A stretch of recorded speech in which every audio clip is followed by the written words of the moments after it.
नमस्कार, मैं चैताली पाटिल और आपका स्वागत है पीके टाइम्स।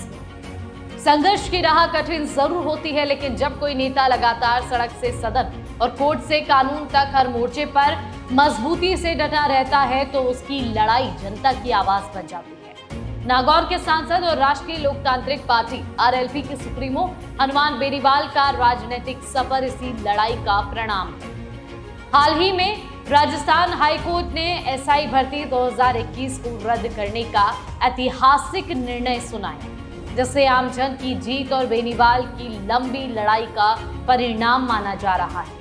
अदालत ने न सिर्फ परीक्षा निरस्त की, बल्कि ऐसे अभ्यर्थियों को भी राहत दी जो अब आयु सीमा पार कर चुके हैं। ये फैसला उस समय आया जब राज्य सरकार शुरू में भर्ती रद्द करने से बचती रही, लेकिन अदालत ने युवाओं की आवाज को सही ठहराया। हनुमान बेनीवाल का अंदाज हमेशा आक्रामक रहा है। वे कहते हैं कि किसी मुद्दे पर जब तक समाधान ना हो तब तक वह पीछा नहीं छोड़ते। यही वजह है कि खिवसर विधायक रहते हुए उन्होंने सत्ता और प्रशासन को चुनौती दी थी।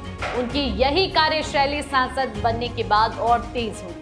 कभी बालोतरा क्षेत्र की जोजरी और लूड़ी नदियों के प्रदूषण को लेकर आंदोलन हो, तो कभी बेरोजगार युवाओं के हक की लड़ाई। बेनीवाल हर बार सड़क से लेकर अदालत तक सक्रिय दिखे। सुप्रीम कोर्ट ने मंगलवार को जोजरी नदी प्रदूषण मामले को गंभीर मानते हुए राजस्थान सरकार को कड़ी कार्रवाई करने के आदेश दिए। ये वही मुद्दा है जिसे हनुमान बेनीवाल ने लंबे समय से उठाया और उनके कार्यकर्ता अदालत के दरवाजे तक ले गए।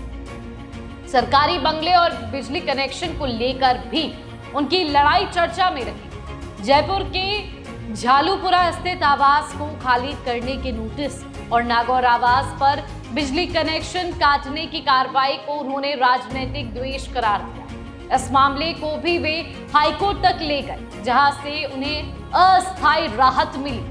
अदालत ने सरकार से पूछा कि ऐसे कितने पूर्व विधायक और मंत्री हैं जो वर्षों से अवैध रूप से बड़े बंगले और फ्लैटों में जमे बैठे हैं। अदालत ने साफ कर दिया कि समानता का सिद्धांत लागू होना चाहिए। पहले उन सबके आवास खाली कराए जाए, उसके बाद ही हनुमान बेनीवाल से ये मांग की जा सकती। बिजली विवाद में भी अदालत ने सरकार को झटका देते हुए उनके 10 लाख से अधिक के बकाये को घटाकर आधा कर दिया।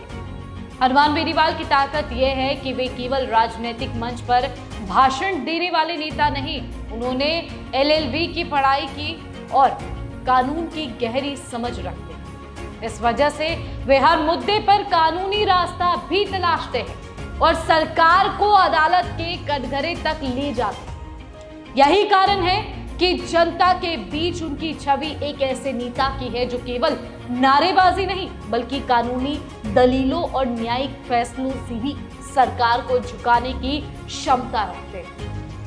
आज जब सरकारें और बड़े नेता अदालतों में उलझने से बचते हैं, तब हनुमान बेनीवाल कोर्ट कानून के रास्ते को भी अपने संघर्ष का अहम हिस्सा बना चुके हैं।